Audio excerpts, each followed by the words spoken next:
Habari wana Tuko Fiti, inaita Alice Koko, ni kocha yenu katika hii program ya Tuko Fiti. Karibuni sana kwenye challenge yetu ya July challenge. Mpaka mmefika hapa, mmefanya maamuzi ya kujichagua nyinyi kwanza, mmefanya maamuzi ya kuchukua mamlaka juu ya afya yenu mikononi mwenu. Hongereni sana sana sana na karibuni kwenye challenge yetu. Kiufupi tu challenge yetu itakuwa hivi: katika mwezi mzima wa Julai tutajitahidi sana, na cha kwanza kufunga. Tutajitahidi sana kufunga. Tutatumia Tuko Fiti app yetu. Kupitia Tuko Fiti app yetu utaanza, kama wewe ni mgeni wa kufunga, anza kidogo kidogo. Kufunga ni kama msuli. Msuli wowote limradi ukue, lazima uanze kufanyia mazoezi kwa kuanza na kunyanyua vitu vidogo vidogo. Utaanza kunyanyua kitu kidogo, baadaye utakuja kunyanyua kitu kizito, na hivyo ndio msuli utakavyokuwa, na hivyo ndio kufunga utakavyokuwa. Kwa hiyo kwa sisi ambao ni wageni kabisa wa kufunga, ndani ya Tuko Fiti app yetu utaanza na beginners level, ambayo ni masaa kuanzia 12 ya mfungo. Masaa 12 ya mfungo. Masaa haya ya mfungo tunashauri uanze masaa ya mfungo baada ya mlo wako wa mwisho wa siku, yaani mlo wako wa mwisho kabla hujaenda kulala. Mfano, mimi mfungo wangu nitaanza saa 2 usiku. Nitaanza na mfungo wangu, nitabonyeza anza kufunga. Masaa 12 mbele, ina maana kesho yake asubuhi saa 2 asubuhi ndio nitaweza kuanza kufungulia. Ukiachana na kufunga hayo masaa ya mfungo, tutaongezea step moja zaidi. Step hiyo ni kuhakikisha mlo tutakaofungulia nao ni mlo ambao hautopandisha sukari yetu mwilini. Sababu nzima ya sisi kufunga ni sukari mwilini ishuke, na sukari mwili ikishuka ndio hapo kupungua unafuata. Kwa hiyo ukishafunga masaa yako 12, tuseme ukafungulia saa 2 asubuhi. Ikifika saa 2 asubuhi, jaribu utafuta chai, supu yako ya kongoro, tafuta mayai. Vyakula vya protein ndio vyakula ambavyo ukila hata uleje sukari ya mwilini haitopanda, ukitofautisha na vyakula kama tulivyozoea kula asubuhi: uji, mikate, uji usi wa Quaker Oats. Hivyo vyote ni wanga, na wanga ukiingia mwilini unageuza kuwa sukari, na sukari mwilini ikiwa juu hatuwezi kupungua. Wapendwa, sio kosa lenu nyie kunenepa, msijilaumu. Wewe hujanenepa kwa sababu ni mvivu, wewe haujanenepa kwa sababu ni mroho. Umenenepa kwa sababu elimu ya chakula tuliopewa na taasisi zetu za afya zilitukosea sana kutuambia kwamba binadamu inatupaswa tule milo 3 kwa siku. Ilitukosea sana tulivyoambiwa kwamba binadamu lazima tukiamka asubuhi, mlo wa asubuhi ndio mlo muhimu kuliko wote. Hiyo sio kweli. Ushauri huo ndio uliosababisha tukafikia tulipofikia hapa sasa hivi. Magonjwa ni mengi yanayotokana na lishe: unene, kisukari, presha, magonjwa ya meno. Kila siku watu wanang'oa meno kila kukicha. Yote hayo ni unene. Unaamka asubuhi viungo vinauma, haujalala vizuri usiku. Yote hayo ni unene, na ni kwa sababu tulikuwa tunakula kwa mfumo ambao hausaidii kubalance homoni zetu vizuri. Mfumo ambao ulikuwa unatufanya tule kila wakati, tule kila muda sukari yetu inakuwa iko juu na mwilini. Sukari ya mwili ikiwa juu saa zote, hatuwezi kupungua. Sukari ya mwili ikiwa juu saa zote, hiyo inaamsha mchawi wetu anaitwa insulin. Homoni ya insulin, hii homoni ni muhimu sana kuijua na kuielewa. Ndugu zangu, tukishaielewa hii insulin inavyofanya kazi mwilini, mchezo mzima wa kupungua tumeumaliza na tumeushinda.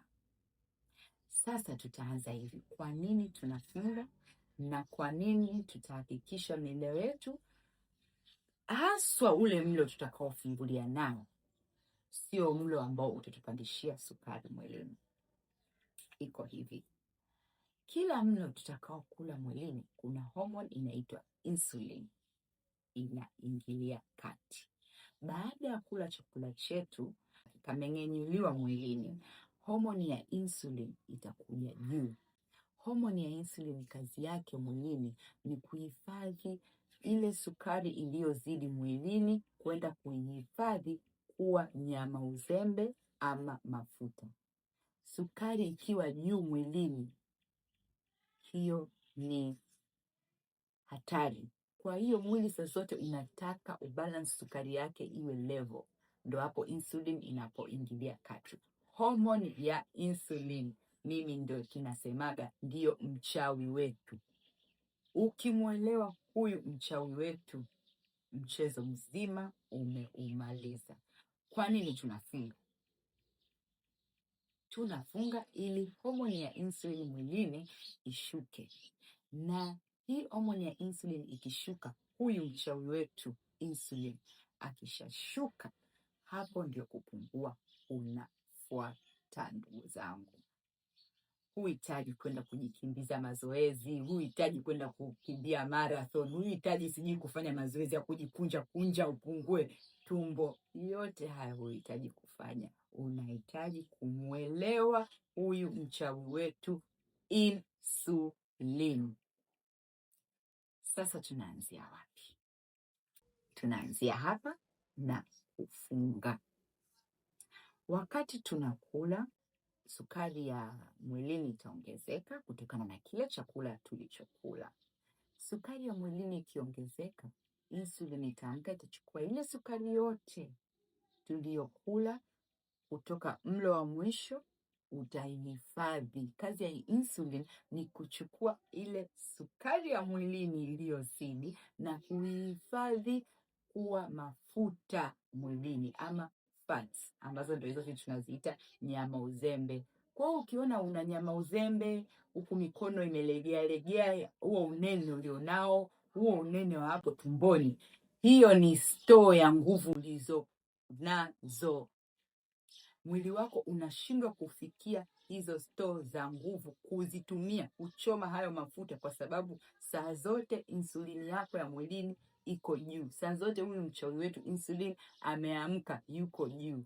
Insulin ikiwa juu saa zote, hata ukimbia ufanye mazoezi mpaka mwisho wa dunia, ndugu yangu, hutopungua. Lakini suluhisho lipo, na suluhisho la kwanza niliwaambia ni nini? Ni tujaribu kufunga. Hili swala la kula milo mitatu kwa siku, haswa hii milo tunaokula tukiamka asubuhi saa 1, mtu umekula asubuhi tuseme, ikifika mchana umekula tena, insulin ukamwamsha tena huyu insulin, ukafika usiku ukala tena, insulin akaamka tena kwa mara ya 3. Kwa siku unaamsha insulin mara 3. Huyu mchawi wetu saa zote anakuwa yuko juu baada ya kula. Saa ngapi utapungua ndugu yangu? Hutoweza hata uende kwa mganga.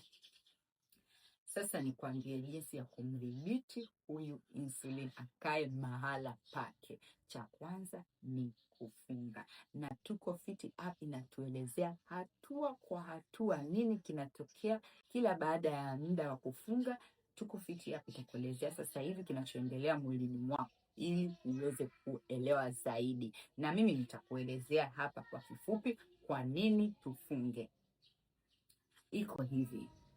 Nimesema kila tutakapokula chakula, homoni ya insulin nayo itaamka, itakuja juu. Njia kuu za kumdhibiti huyu mchawi wetu insulin, njia kwanza ni kwa kufunga. Kufunga itahakikisha sukari yetu ya mwilini inakuja chini, na sukari ya mwili ikishuka chini, na ndipo homoni ya insulin nayo itakuja chini.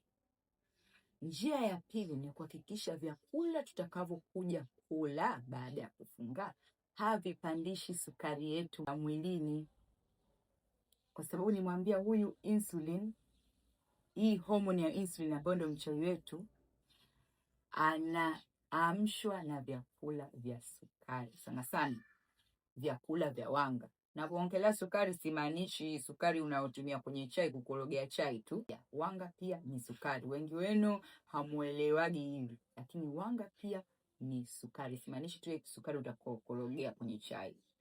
Na maanisha ukiamka asubuhi umekula chapati na chai yako, hata kama hujaiweka hiyo chai sukari, hiyo chapati imetengenezwa na ni wanga. Hiyo chapati ikiingia mwilini, mwili unavunja, hiyo chapati inakuwa glucose molecules. Hizo glucose molecules ni sukari.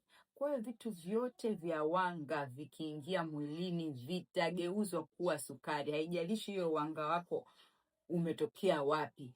Uwe ni wanga umetoka kwenye chapati, uwe ni wanga umetoka kwenye viazi, wote huo ni wanga. Kwenye Tuko Fiti app itaonyesha hatua kwa hatua nini kinatokea wakati tukiwa kwenye mfungo. Tuko Fiti app inatuambia baada ya kumaliza muda wetu wa mwisho, tukianza kufunga, tumeanza start fasting, tumeanzisha muda wetu wa kuanza kufunga kwenye app, kitachotokea cha kwanza, mwanzoni sukari ya mwili itapanda kutokana na kile chakula cha mwisho tulichokula. Kwa hiyo hicho ni kitu cha kawaida kabisa. Kila baada ya mlo sukari ya mwilini itapanda. Kwa Tuko Fiti app inatuambia kwenye masaa pale tulipomaliza kula mpaka masaa mawili sukari ya mwili itakuwa iko juu. Hapo tutajisikia vizuri, tutajisikia kama tuna nguvu, tutajisikia kawaida tu kama tumemaliza mlo wetu, maumivu ya njaa yatakuwa yamepungua, tumeshiba, tumekula. Baada ya masaa mawili kinafuata masaa inayofuata ni masaa mawili mpaka masaa matano ya mfungo. Hapo kwenye masaa mawili mpaka masaa matano ya mfungo, insulin inakuja inaanza kufanya kazi yake sasa ya kuishusha ile sukari. Kazi kuu ya insulin mwilini tumesema ni kuishusha sukari ya mwili kwenda level. Sukari ya mwili iwe level, kwa sababu sukari ikizidi mwilini ni hatari. Kwa hiyo insulin ina faida mwilini, kwa sababu itachukua ile sukari iliyozidi itaigeuza kuwa mafuta ama nyama uzembe ili kuihifadhi. Kwa hiyo inakuwa kama inachukua ile sukari iliyozidi inaiweka store. Store yetu ndo zipi? Ndo hizo nyama uzembe tulio nazo sasa, huo unene tulio nao sasa. Kwa hiyo baada ya kula masaa mawili mpaka masaa matano sukari ya mwilini itashuka. Kwa nini sukari ya mwilini itashuka? Kwa sababu insulin itakuwa imekuja juu ili kuishusha ile sukari. Hatua itakayofuata sasa ni kwenye masaa 5 mpaka masaa 8. Masaa 5 mpaka masaa 8 ya mfungo, hapo sasa insulin itakuwa imekuja juu kuishusha ile sukari ya mwili sasa. Kwa hiyo sukari ya mwili itakuwa stable. Sukari ya mwili itakuwa stable, itashuka chini kwa sababu ile sukari yote itageuzwa kuwa nyama uzembe, itawekwa store, kwa sababu mwili wetu hawezi kutumia sukari yote hiyo wakati mmoja. Kwa vingine vitawekwa store uje uvitumie baadaye kwa ajili ya kupata nguvu. Kwa hiyo masaa 5 mpaka masaa 8 Tuko Fiti app inatuambia kwamba sukari ya mwili itakuwa imekaa mahala pake sasa. Baada ya sukari ya mwili kukaa mahala pake, hatua inayofuata ni masaa 8 mpaka masaa 12. Na kuna hiki kitu kinaitwa gluconeogenesis. Ina maana mwili unatengeneza glucose yake yenyewe. Kwa watu wengi waga wana wasiwasi kwamba hatuwezi kuishi bila wanga, lazima tule wanga. Sio kweli. Mwili wako wenyewe una kitu unaitwa gluconeogenesis. Hatukupaswa binadamu kula wanga. Hapo ndio taasisi za afya zilipotukosea kutuambia kwamba binadamu lazima tule wanga. Masaa 12 mpaka masaa 18 hapa nini kinatokea? Sukari ya mwili yote imeisha. Sasa hapa mwili inabidi uanze kutafuta njia zingine za kupata nguvu. Unene uliokuwa nao, hizo ni nguvu zote za ziada ulizokuwa nazo. Mwili haujawahi kufikia kuzitumia hizo nguvu za ziada. Ni nguvu ambazo ziko store, zimekaa tu, hazijawahi kutumika. Kama saa 12 sasa. Nini kinatokea hapa? Sukari imeisha mwilini, mwili unataka kupata nguvu. Sasa mwili utaingia kwenye store, utachukua hizo nyama uzembe zote, utageuza kuwa sukari ili uweze kupata nguvu. Hapo sasa mwili kuweza kuingia store kutumia nyama uzembe ama mafuta yaliyokuwa yamehifadhiwa mara ya kwanza baada ya mlo wetu wa mwisho, hapo ndo kupungua kunafuata. Hapo ndo unapata muda sasa wa kuruhusu mwili wako kuingia store kutafuta chakula. Tuko Fiti hapa inatuambia kwamba mida hii ndio mida mara nyingi mtu unaanza kusikia kama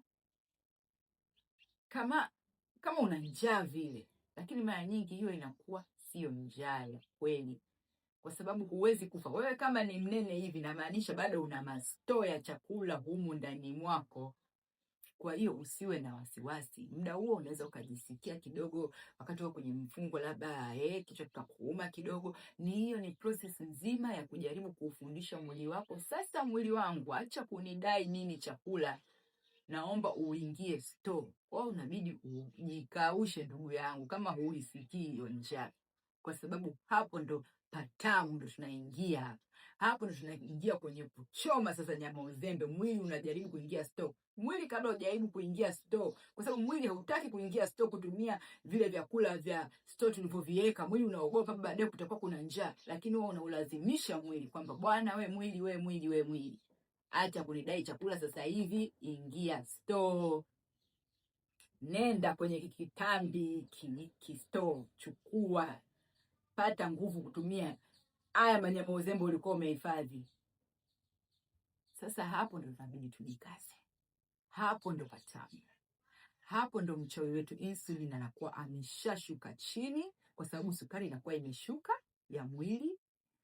Kwa hiyo na insulin itakuja chini. Insulin ikishuka, ndo hapo mwili sasa unaweza kuingia store ukachukua zile nyama uzembe, mafuta yalikuwa yamehifadhiwa mara ya kwanza kupitia homoni ya insulin. Sasa itachukua igeuze kuwa nguvu, mwili uweze kupata nguvu. Saa 12 ya mfungo, miili yetu yenyewe itaingia store sasa na kuchoma zile nyama uzembe ama mafuta yaliokuwa yamehifadhiwa huko store, ili sasa tuweze kupata nguvu.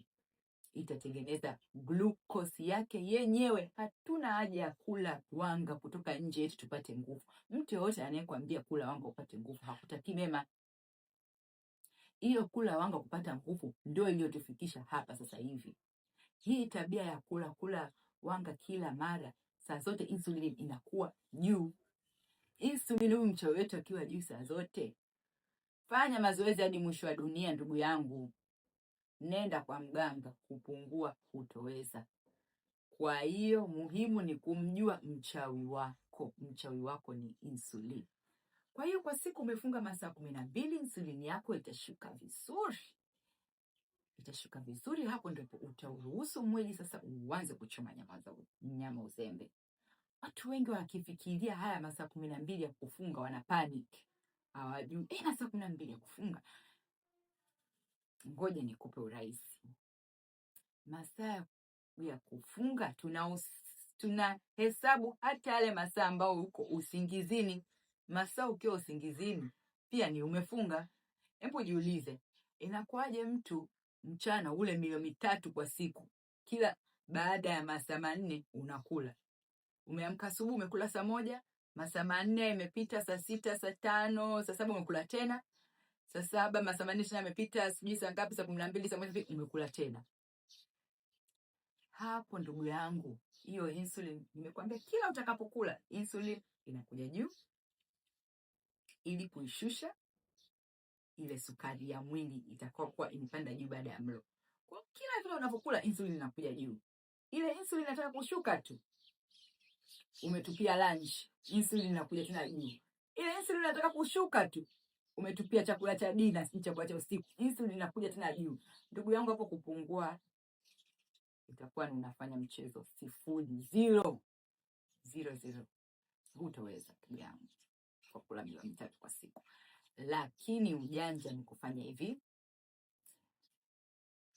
Anza na mfungo wa masaa 12. Anza na beginners level. Mimi naambiaga watu siku zote msianze na makubwa. Ndio kuna watu kwenye group letu sasa hivi ni maprofessional wa kufunga, kwa sababu kitu ni kirahisi. Nimekwambia kufunga ni kama msuli. Msuli wa kufunga lazima ufanyishe mazoezi, lazima uanze kidogo kidogo. Kwa hiyo ukitaka kuanza na makubwa, unaenda kusema na gym unanibebesha. Uwezi, unajibebesha mzigo mkubwa, unafanya mazoezi, utafeli. Lazima uanze mwanzo. Anza na masaa 12. Haya masaa 12 utaanzaje? Masaa 12 utaanza baada ya mlo wako wa mwisho wa siku, kabla hujaenda kulala.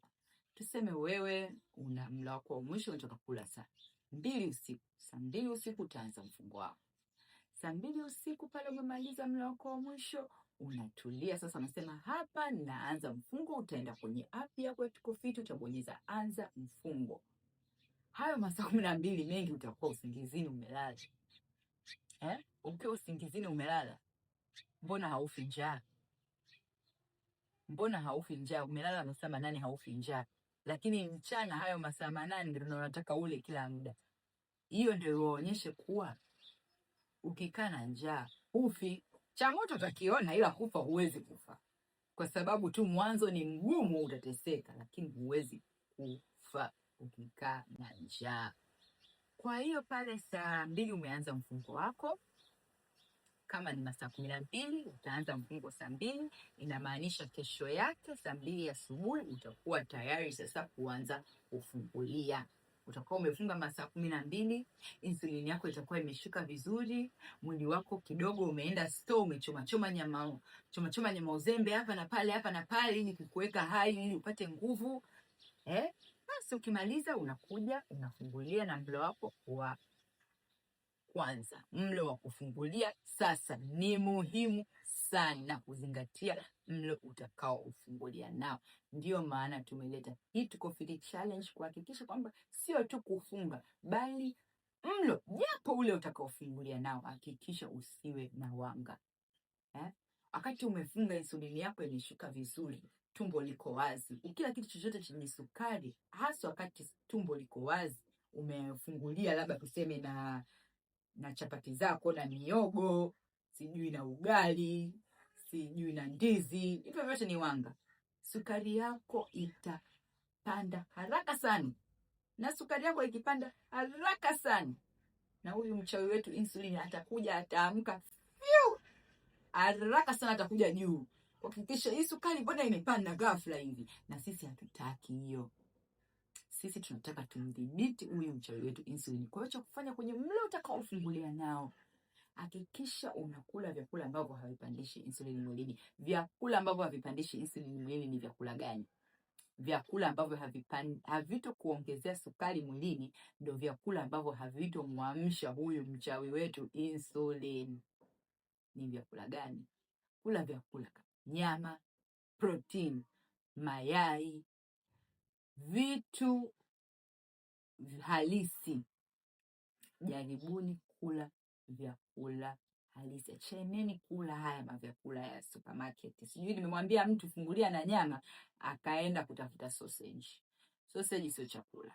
Hiyo ni story ya siku nyingine tena. Sausage ni vyakula vya viwandani, yamezindikwa, yamewekewa makemikali, yamewekewa rangi kupata hizo rangi za sausage. Kwa hiyo kufungulia na vitu kama sausage hapana jamani. Pia fungulieni na vyakula halisi. Tafuta supu yako ya kongoro. Mimi ndo napendea kufungulia guys. Supu yangu ya kongoro naikaga na mayai ya kuchemsha ndani, na kula na shiba, kusha habari. Hapo utakuwa umemuweza huyu mchawi insulini. Kwanza umemuweza kwa kufunga. Wakati umefunga au masaa 12 atakuwa alishuka aswa, akalala kabisa. Na tena wakati unakuja kufungulia hujamuamsha. Umeona? Kwa hiyo unakuwa unaendelea kupata faida zaidi. Yule insulin anakuwa bado kalala, mchawi wetu bado kalala. Kwa hiyo mwili una nafasi bado ya kuingia kuchoma nyama uzembe. Huyo insulin akiamka tu, huyo mchawi wetu insulin akiamka tu, swala zima la kuchoma mafuta limeisha. Swala zima la mwili wetu kuingia store kuchoma mafuta haya manyama uzembe ili tupungue limeisha. Kwa hiyo jitahidini sana, japo mlo wenu wa kwanza mtakao fungulia nao wakati wa hii July challenge uwe wenye protein ya kutosha, na muda wa kufungulia mle mshibe, msijinyime. Ukila vitu vizuri ambavyo havitomwamsha insulin, vitu kama mayai, umekula nyama, umekula samaki, umekula dagaa zako, umepata na parachichi lako. Parachichi ni nzuri sana. Tunapenda sana kulitumia parachichi kwa sababu parachichi lina mafuta halisi. Wakati tumefunga, si tunaufundisha mwili kutudai sukari. Tunaufundisha mwili acha kunidai sukari, choma haya mafuta yaliyoko mwilini. Sasa ukitaka kufundisha mwili wako kuchoma mafuta, lazima ule vitu vya mafuta. Si nimeeleweka hivyo? Vitu vya mafuta kama nyama za mafuta, tunda kama parachichi na mafuta halisi. Kwa hiyo ukila hivi vitu, mwili wako utazoea kuchoma mafuta, utaendelea kubaki kwenye kuchoma mafuta, utaacha kukudai sukari. Hii vita ya wanga ni kubwa sana ndugu yangu. Tumekuwa mateja wa wanga kwa sababu tulizoeshwa toka tukiwa wadogo. Tunaamshwa, tunaanzishwa siku na uji, sijui uji tumemaliza mchana tumelishwa ugali, usiku tumekula wali. Yote hayo ni mawanga, na sasa tumekuwa mateja wa wanga, ndio maana tuko hapa tulipo. Lakini tiba ipo. Tiba ya uteja wowote ule duniani ipo, na tiba ya kwanza ni kuanza kwa kufunga kutumia Tuko Fiti app na kujaribu kufungulia na mlo ambao hautopandisha sukari yako ya mwilini na haitomwamsha huyu mchawi wetu insulin. Kusema hayo nisiseme mengi kwenye hii video. Kadri tunavyoendelea tutazidi kujifunza zaidi na zaidi na zaidi. Yaani tuwe wawazi, tufungue akili zetu kujifunza upya kabisa. Tuchukue mamlaka ya afya zetu. Hii ni miili yetu, ni afya zetu. Acha kusikiliza tu madaktari wakwambia punguza kula, meza hizi dawa na chakula. Hapana.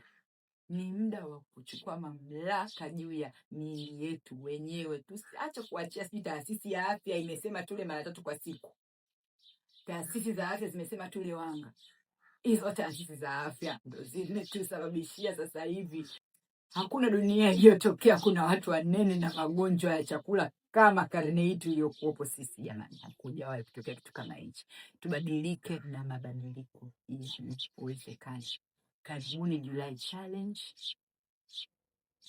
Mmejichagua nini wenyewe, mmejichagua kuchukua mamlaka juu ya afya yenu. Hongereni sana sana sana. Badilikaneni, msiwe watu wa kula milo 3 kwa siku. Sawa, unaweza kula milo 3 kwa siku, lakini hakikisha hiyo milo 3 yako kwa siku, kama umeshazoea, ile kwa pamoja, ile kwa masaa yaliyokaribiana. Hakikisha una masaa ambayo umeupa mwili wako kupumzika kula kwa kufunga.